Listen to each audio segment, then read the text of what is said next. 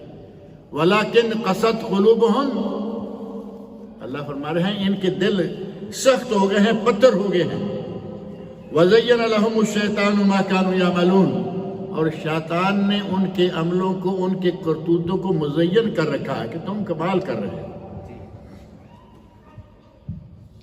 اگر کبھی ایسا موقع آ جاتا ہے تو ہمیں صرف خبر پڑھ کے اٹھی کہ بھائی وہاں تو بڑی تباہی مچ گئی. ہم سے یہی ہو رہا ہے نا آج کل، تباہیاں ٹیلی ویژن میں دیکھ لیں، موبائل میں دیکھ لیں، یہاں دیکھ لیں، پڑھ لیں، خبریں سن لیں، اور ہمارے کان پر جوں تک نہیں ڈوبتی کہ ہم پہ بھی یہ عذاب آ سکتا ہے. ہم کیوں نہ ان لوگوں کا کسی نہ کسی رنگ میں تعاون کریں. کتنا تعاون ہم کر رہے ہیں. وَلَكِنْ قَسَتْ قُلُوبُهُمْ، ہم تو دور ہیں لیکن پھر بھی دل پتھر ہو چکے ہیں. ان کے لیے کم از کم ایک آدمی سوچے کہ میں تھوڑے سے پیسے دے دیتا ہوں، کسی کو ایک وقت کا کھانا نصیب ہو جائے گا. زیادہ توفیق ہے کسی کو کپڑا نصیب ہو جائے گا. زیادہ توفیق ہے کسی کو تھوڑے لوگوں کے پیسے پہنچنے سے مکان بنانے کی طاقت آ جائے گی. اور آپ کے علم میں ہے کہ سعودی گورنمنٹ ہمیشہ اس قسم کے حالات میں بہت ہی اسپیشل انتظامات کرتی ہے. جسر کا معنی تو آپ سمجھتے ہیں نا، یہ جسر جو بحرین و خبر کے درمیان ہے، سعودیہ اور بحرین کے درمیان جسر کا معنی پل. سعودی عرب حکومت ہمیشہ جب بھی کبھی اس طرح کی کوئی کسی خاص طور پر مسلمان ملک پر مصیبت آئے تو امداد کا پل قائم کر دیتی ہے. جہاز مسلسل جا رہے ہیں، آ رہے ہیں، جا رہے ہیں، آ رہے ہیں، سامان پہنچا رہے ہیں. اور گورنمنٹ نے بینکوں میں، سارے بینکوں میں جو ایک مستقل ایک ہی اکاؤنٹ ہوتا ہے، ہر بینک میں وہی اکاؤنٹ آپ سرچ کریں تو آپ کے سامنے آ جائے گا ساہم شارک، ڈونیشن کے لیے کنٹریبیوٹ، اپنا حصہ ڈال. اب وہاں آپ کون ہیں کوئی نہیں جانتا، آپ نے کیا ڈالا ہے کوئی نہیں جانتا، آپ نے ارب ملین ڈالے، آپ نے لاکھوں ڈالے، آپ نے 10 ریال ڈالے، کوئی نہیں جانتا. کھولو اپنے اکاؤنٹ سے. آج کل تو ہر کسی کے موبائل کے اندر ہی بینک موجود ہے یا نہیں؟ نہ کہیں جانا ہے نہ ہی کچھ کرنا ہے. شاپنگ ہم آن لائن اپنے موبائل سے چلتے پھرتے کرتے رہتے ہیں. ان فقراء اور مساکین کے لیے بھی کچھ کرو. اگر ان کے لیے کچھ کریں گے تو اللہ کہہ رہا ہے کہ یہ گویا کہ تم مجھے قرضہ دے رہے، اللہ کو قرضہ دے رہے ہیں اپنوں کو. اپنے ہیں نہیں، ہمارے مسلمان ہیں، اپنوں کو دے رہے ہیں. اللہ رب العزت اسے قرضہ شمار کر رہا ہے. اللہ رب العزت فرماتے ہیں وَإِن تُقْرِضُوا اللَّهَ قَرْضًا حَسَنًا يُضَاعِفُ لَكُمْ، اگر تم اللہ کو قرض حسنہ دو تو پھر اس کا بڑا چڑھا کے بدلہ دے گا. واللہ شکور حلیم، اللہ قدردان ہے، اللہ حلم والا بردبار ہے. اللہ بڑھا چڑھا کے کتنا دیتا ہے یہ بار بار یہاں بات ہوتی رہتی ہے کہ ایک ریال خرچو 10، ایک ہی ریال خرچو 70، اور ایک ہی ریال خرچ کرو 700. واللہ یضاعف لمن یشاء واللہ واسع علیم، اللہ جسے چاہے 700 سے بھی زیادہ دیتا ہے. وہ وسعتوں والا ہے، علم والا ہے. ہمیں چاہیے کہ اس قسم کے حالات آئیں تو فوری طور پر اللہ کی طرف رجوع کریں. حضرت عبداللہ بن مسعود رضی اللہ عنہ فرماتے ہیں کہ اللہ رب العزت تم پر ناراض ہے. کوفہ میں زلزلہ آ گیا حضرت ابن مسعود کے زمانہ میں، تو نے کہا یا ایھا الناس ان ربکم یستعتبکم، تمہارا رب تم پر عتاب، غصہ میں ہے. غصہ میں ہے تو اس نے یہ کیا ہے، فَآتَبُوهُ، تم اس کے غصے کو دور کرو، یعنی اس کی طرف رجوع کرو، پلٹو. تفسیر طبری میں امام ابن جریر طبری رحمہ اللہ نے ان سے یہ واقعہ نقل کیا ہے. اور اسی طرح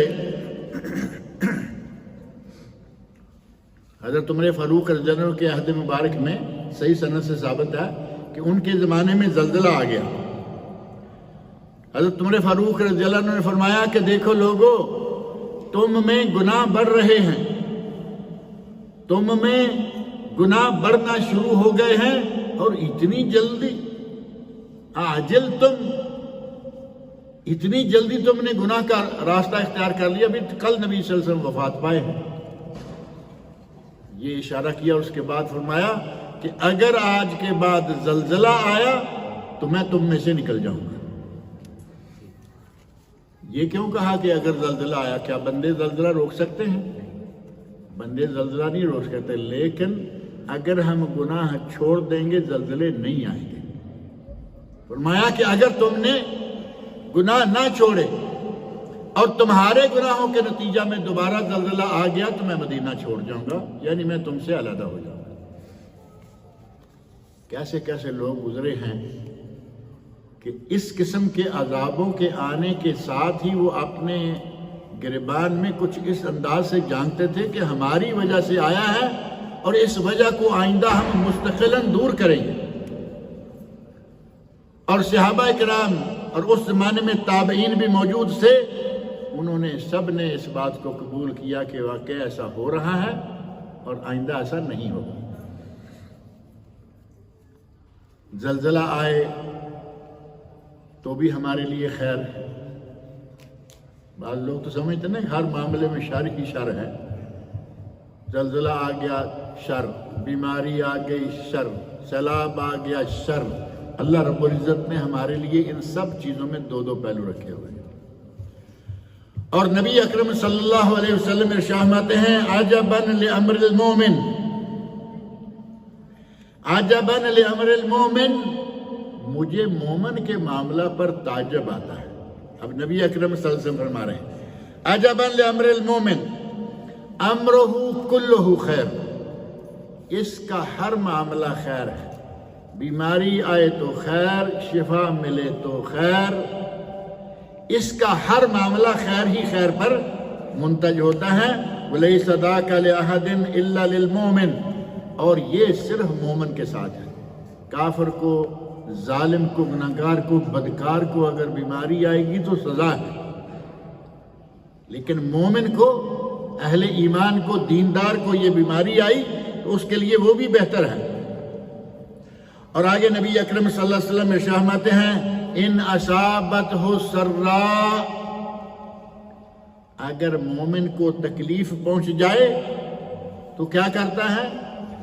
فصبر، تو وہ صبر کرتا ہے. فہو خیر لہ، تو وہ اس کے لیے بہتر ہے. صبر کرے گا تو صبر کا نتیجہ جنت.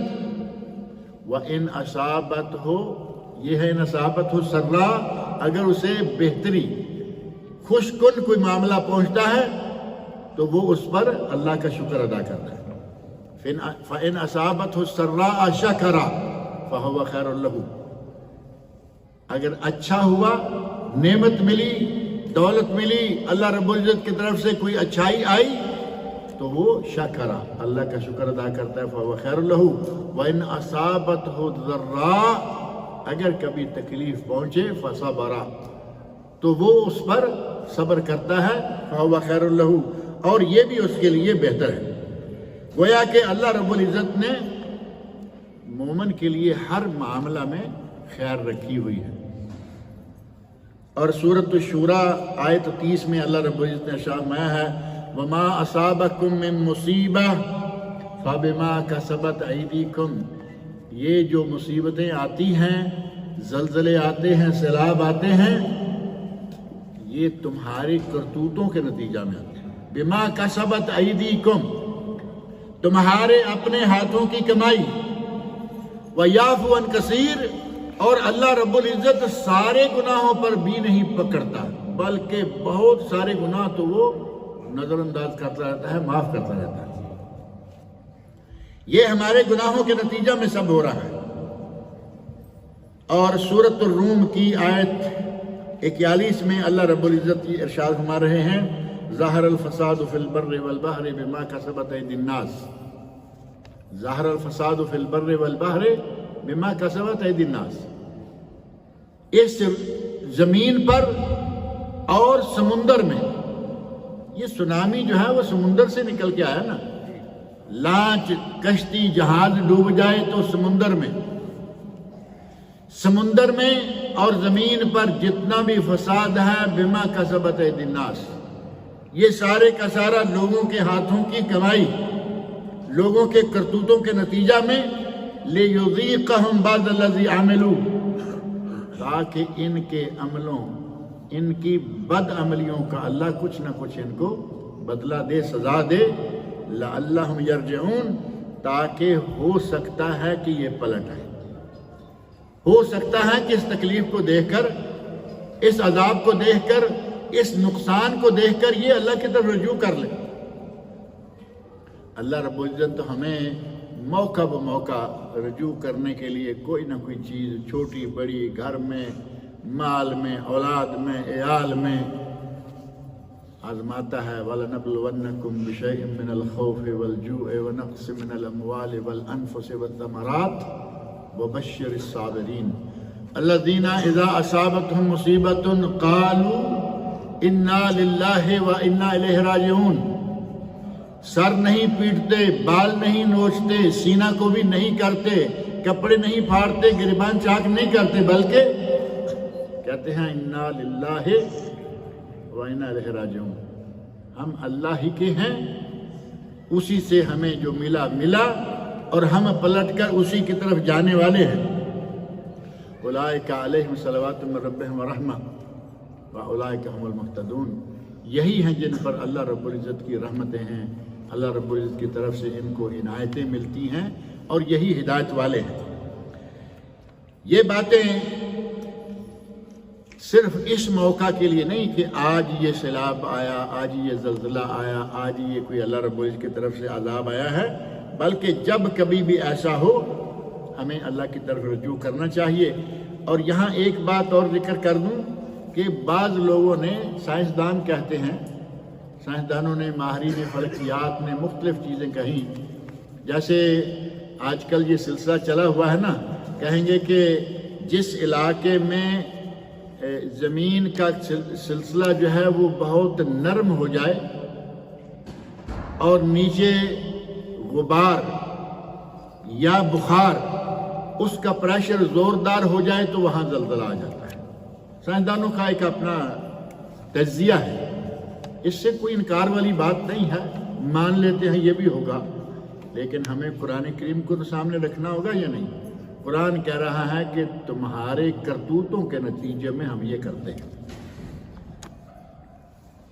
یہ صحیح ہے کہ یہ بھی ہم مان لیتے ہیں، ممکن ہے، لیکن زیادہ بات جو اللہ رب العزت نے فرمائی وہ صحیح ہے اور وہی صادق ہے، اور جو رسول اللہ صلی اللہ علیہ وسلم صادق و مصدوق نے فرمایا وہی اولا ہے.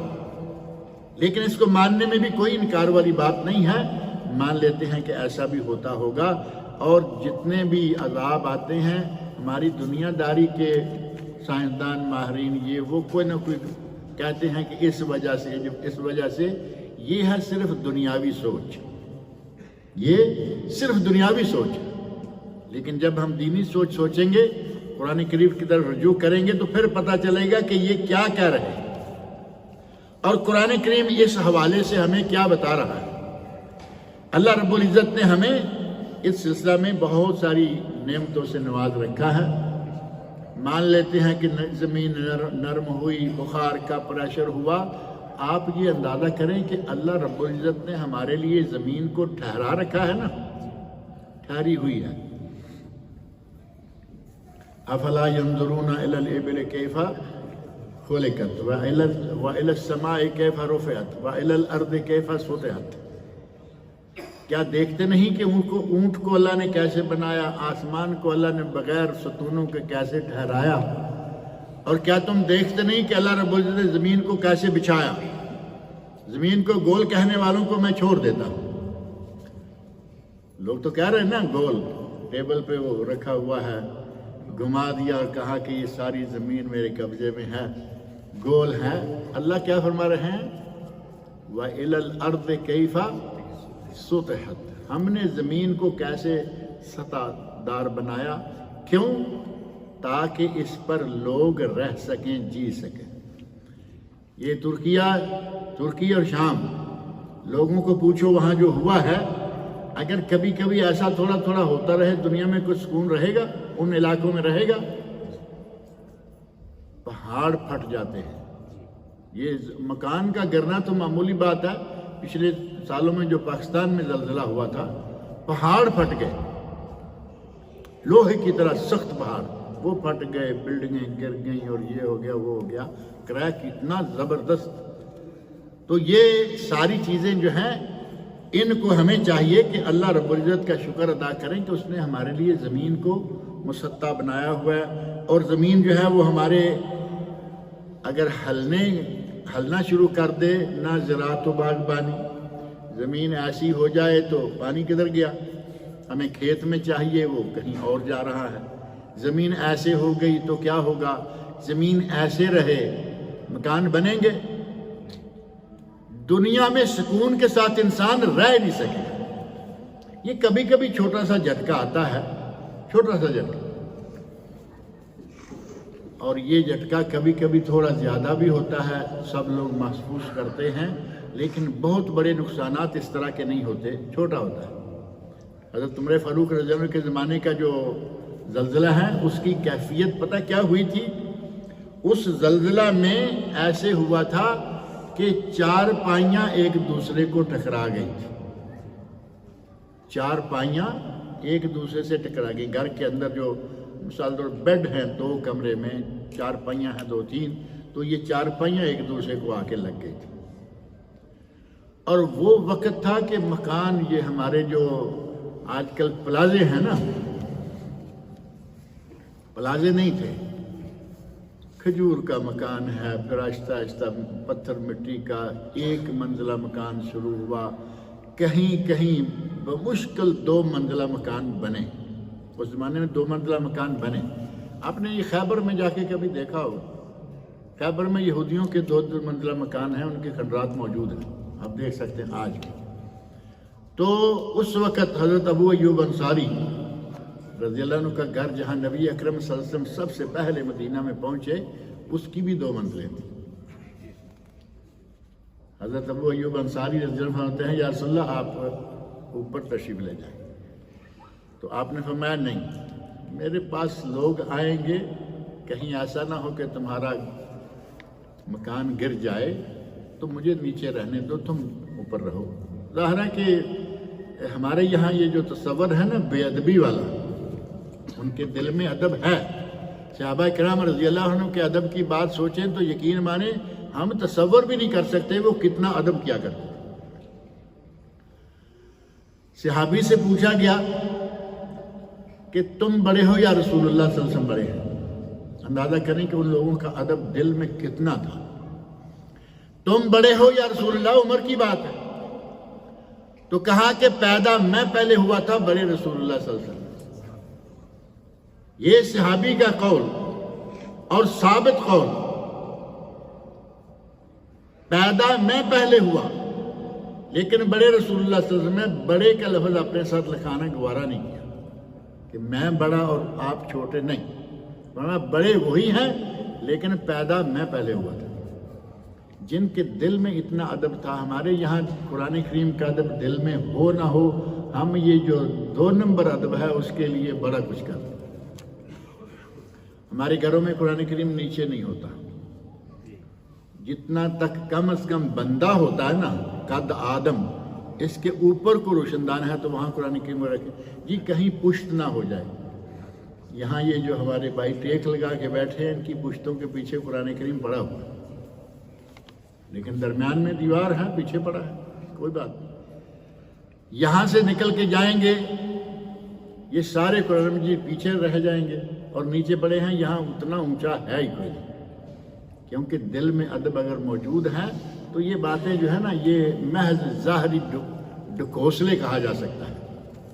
صحابہ کرام رضی اللہ عنہ کے دلوں میں یہ بات بڑی گہرائی کے ساتھ موجود تھی، وہ نبی اکرم صلی اللہ علیہ وسلم کا بہت ادب کرتے تھے۔ غرض یہ کہ چھوٹے چھوٹے مکان تھے، چارپائیاں ایک دوسرے سے ٹکرا گئیں، لوگوں کے لیے ایک زلزلہ جو ہے اس نے اپنا آپ دکھا دیا۔ حضرت عمر فاروق رضی اللہ عنہ نے اس وقت یہ بات کہی۔ آج کے زلزلے تو ظاہر ہے کہ تھوڑا سا زلزلہ آتا ہے 5-10 منزلہ تو اب بہت معمولی ہو گئے نا، جو برج ہیں، برج فلاں، برج خلیفہ، برج کا لفظ پلازا، یہاں رہتے ہوئے برج کا لفظ میرا خیال آسانی سے سمجھ آ جاتا ہے، لیکن ہمارے ملکوں میں برج کچھ اور ہوتے ہیں۔ تو آج جتنے بڑے بڑے مکان ہیں، ان مکانوں کے اندر، فلیٹوں کے اندر، ان کے قرب و جوار میں رہنے والوں کو زیادہ اللہ کو یاد کرنا چاہیے۔ نہیں معلوم کب اللہ رب العزت تھوڑا سا جھٹکا دے تو یہ کتنے لوگوں کو لے جائیں گے۔ اللہ رب العزت مسلمان ملکوں کو اپنی حفظ و امان میں رکھے۔ اللہ رب العزت کی یہ نعمت ہے کہ اس نے زمین کو ہمارے لیے مربع مسطح بنا رکھا ہے۔ اللہ الذی جعل لکم الارض قرارا، اللہ ہی وہ ذات ہے جس نے زمین کو تمہارے لیے قرار کی جگہ بنایا، والسماء بناء، اور اللہ نے آسمان کو چھت بنایا اور خوبصورت چھت بنایا۔ دن کو خوبصورت ہے، رات کو ستاروں اور چاند کے ساتھ چمکا دیا، خوبصورت ہے۔ امن جعل الارض قرارا وجعل خلالها انہارا وجعل لها رواسیا، اللہ رب العزت کے علاوہ کون ہے جس نے اس زمین کو قرار والا بنایا، اس میں نہریں چلائیں، وجعل لها رواسیا، اور اس زمین کو ہلنے نہ پائے اس کے لیے پہاڑ گاڑ دیے۔ اللہ رب العزت نے پہاڑ گاڑے ہوئے ہیں تاکہ زمین ہلنے نہ پائے۔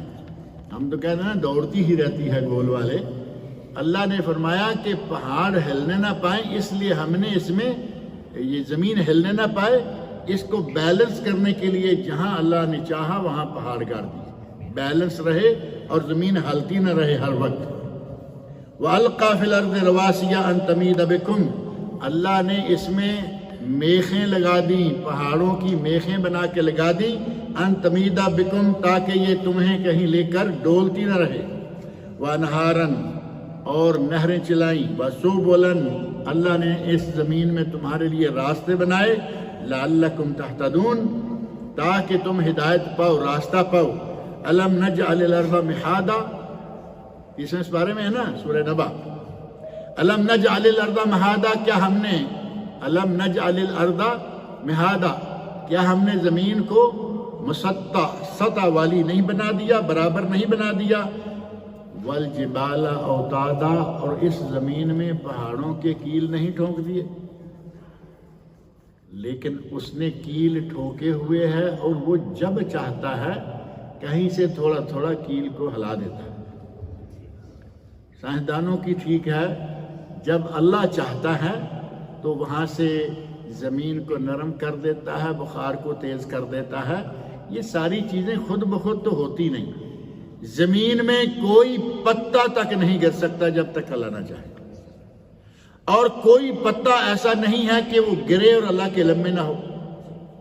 قرآن کریم میں اللہ رب نے فرمایا وَمَا تَسْقُطُ مِن وَرَقَةٍ إِلَّا يَعْلَمُهَا، زمین میں کوئی پتا نہیں گرتا سوائے اس کے کہ اللہ اسے جانتا ہے۔ وَلَا يَطِيرُ طَيْرًا فِي السَّمَاءِ، آسمان میں چلتے پھرتے کوئی پرندہ ایسا نہیں جو چل پھر رہا ہو، اڑ رہا ہو اور وہ اللہ کے علم سے باہر ہو۔ اللہ رب العزت نے ہمارے لیے زمین کو چٹیل بنایا۔ الذی جعل لکم الارض مہدا، سورۃ طٰہٰ کی آیت نمبر 53۔ اللہ نے قرآن کریم میں جگہ جا فرمایا کہ ہم نے تمہارے لیے زمین کو چٹیل بنایا، میدان کی شکل میں بنایا، تاکہ تم اس میں رہ سکو، زراعت و باغبانی کر سکو، صنعت و حرفت کر سکو اور سکون کے ساتھ اپنی زندگی گزار سکو۔ اب ہماری مرضی ہے کہ ہم اڑے رہیں کہ نہیں یہ ہلتی بھی ہے، گھومتی بھی ہے، گول بھی ہے، یہ وہ کہنے والے جانے اور وہ جانے، ہمیں تو اپنے رب کے کلام پر بھروسہ ہے یا نہیں؟ اللہ رب العزت مجھے اور آپ سب لوگوں کو اللہ کی طرف رجوع کرنے کی توفیق عطا فرمائے، سوریہ اور ترکی کے لوگوں کے لیے تعاون کی توفیق عطا فرمائے، جتنا ممکن ہو سب لوگ اس کو تعاون میں اپنی شرکت کیجیے۔ ایک چھوٹی سی بات، ایک حدیث صرف، نبی اکرم صلی اللہ علیہ وسلم نے قرب قیامت کی نشانیاں تو بہت ساری بتائی ہیں، ان میں سے ایک ہی حدیث صحیح بخاری اور مسلم کی ہے، اس میں فرمایا 5 نشانیاں، 5 نشانیاں لا تقوم الساعہ، اس وقت تک قیامت قائم نہیں ہوگی، حتیٰ یقبض العلم، حتیٰ یقبض العلم، جب تک کہ علم قبض نہ کر لیا جائے، کھینچ نہ لیا جائے۔ علماء کرام کے پاس سے علم ختم کر لیا جائے گا اور جاہل قسم کے لوگوں کو مفتی بنا دیا جائے گا۔ جاہل لوگ فتویٰ دیں گے، اور ہمیں لگتا ہے کہ قرب قیامت کا مسئلہ شروع ہو چکا ہے۔ آج مفتی قدم قدم پر مفتی موجود ہے، روٹی بھی لگا رہا ہے اور فتویٰ بھی دے رہا ہے، ٹیکسی بھی چلا رہا ہے۔ کام کرنا منع نہیں، لیکن ہر منصب کے لیے معقول آدمی ہونا چاہیے۔ لکل فن رجال، ہر فن کے لیے اس کے مخصوص لوگ ہوتے ہیں۔ بقالے والا بھی فتویٰ، اور خاص طور پر مکہ، مدینہ، جدہ، ریاض، جن لوگوں کا حجاج کا راستہ بنتا ہے، وہاں تو سارے مفتی ہیں۔ علم کھینچ لیا جائے گا اور جاہل لوگوں کو یہ موقع مل جائے گا کہ وہ اپنے آپ کو عالم سمجھنا شروع کر دیں گے۔ یقبض العلم، ایک، وتکسر الزلازل، زلزلے بہت زیادہ ہو جائیں گے۔ پہلے بہت کم سننے میں آیا کرتا تھا کہ کہیں زلزلہ آیا ہے، لیکن اب کہیں نہ کہیں سے خبر آتی رہتی ہے، مشرق میں ہو مغرب میں ہو۔ نبی اکرم صلی اللہ علیہ وسلم کے ارشاد کے مطابق مدینہ سے مشرقی علاقے میں ہی زلزلے زیادہ ہیں۔ آپ نے باقاعدہ اشارہ فرمایا مشرق کی طرف، اور فرمایا کہ ہناک الزلازل، وہاں زلزلے بہت آئیں گے، فتنے بہت اٹھیں گے، زلزلے بھی اور فتنے بھی بہت اٹھیں گے۔ تیسرا، یا تقارب الزمان، زمانہ بہت قریب ہو جائے گا۔ یہ سمجھنا آج کوئی مشکل ہے؟ مہینہ گزرتے پتہ نہیں لگتا اور یہ سیلری ٹک کر کے حساب اکاؤنٹ میں آ گئی۔ بیمار آدمی کے لیے تو ٹھیک ہے، مہینہ بڑا مشکل، بلکہ اس کے لیے تو گھڑیاں مشکل ہوتی ہیں، لیکن عموماً ایسے لگتا ہے کہ گھنٹے دن گھنٹوں کی طرح، ہفتے دنوں کی طرح، مہینے ہفتوں کی طرح، اور سال ہفتوں کی طرح، مہینوں کی طرح، اور زندگی ابھی لگتا ہے کہ ہم کل پیدا ہوئے تھے اور پتہ نہیں کہاں کہاں تک پہنچے ہوئے ہیں۔ اللہ تعالیٰ سب مسلمانوں کی عمر دراز کرے، اپنی اطاعت میں رکھے۔ وَتَظْهَرُ الْفِتَنُ، اور فتنے بکثرت ہو جائیں گے۔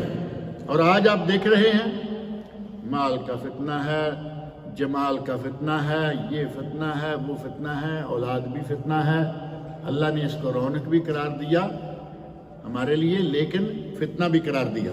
وَيَكْثُرُ الْحَرْجُ، حرج یعنی قتل عام ہو جائے گا۔ کچھ عرصہ پہلے تک ہم سنا کرتے تھے کہ یہ بھائی دیکھو لال رنگ کی آندھی آئی ہے اس طرف سے، اس علاقے میں اس طرف کوئی قتل ہوا ہے۔ یہ ہمارے سننے کی بات ہے، یہ نہیں کہ وہ صدیوں پہلے کوئی قتل ہوا ہے۔ اور آج نہ وہ آندھی آتی ہے اور نہ کوئی قتل شمار کر سکتا ہے کہ کس علاقے میں کس دن کتنے قتل ہوئے۔ قتل بکثرت ہو جائیں گے۔ قیامت کی نشانیوں میں سے یہ ایک نشانی ہے، حَتَّى يَكْثُرَ فِيكُمُ الْمَالُ فَيُفِيضُ، اور یہ بھی کہ تمہارے پاس مال بہت زیادہ ہو جائے گا۔ اور آج مال ہے نا ماشاءاللہ، کہتے ہیں ملٹی ملینر لوگ الحمدللہ، مسلمانوں میں بہت ہیں، کافروں میں بہت ہیں۔ زلزلے فتنے زیادہ تر مشرق میں ہوں گے۔ صحیح بخاری شریف کی حدیث ہے، ہناک الزلازل والفتن وبہا یطلع قرن الشیطان، وہیں شیطان کا سینگ بھی نکلے گا۔ یہ اشارہ ہے مشرق کی طرف، یعنی مشرق نجد سے لے کر عراق تک یہ علاقہ۔ اور عراق میں کتنے فتنے آئے ان کا پتہ آپ کو اس سے چل سکتا ہے کہ عراق میں جنگ جمل، جس میں مسلمانوں کی بہت بڑی تعداد آپس میں لڑ کے شہید ہو گئی۔ جنگ صفین، یہ جنگیں جو کہ حضرت عائشہ اور حضرت علی رضی اللہ عنہما کے مابین مسلمان فوجوں کے مابین ہوئیں۔ حورا، خروج الخوارج، یہ جو خوارج ہیں یہ بھی عراق سے نکلے، یعنی بہت بڑے بڑے فتنے اور بہت بڑی بڑی جنگیں مسلمانوں کی عراق میں ہوئیں۔ اسی لیے کہا گیا ہے کہ عراق جو ہے وہ فتنوں کی زمین ہے۔ اللہ رب العزت ہمیں ان فتنوں سے بھی محفوظ رکھے۔ آج طرح طرح کے بے شمار فتنے جو ہیں وہ نکلتے آ رہے ہیں۔ اللہ رب العزت مجھے اور آپ سب لوگوں کو نیک عمل کی توفیق عطا فرمائے۔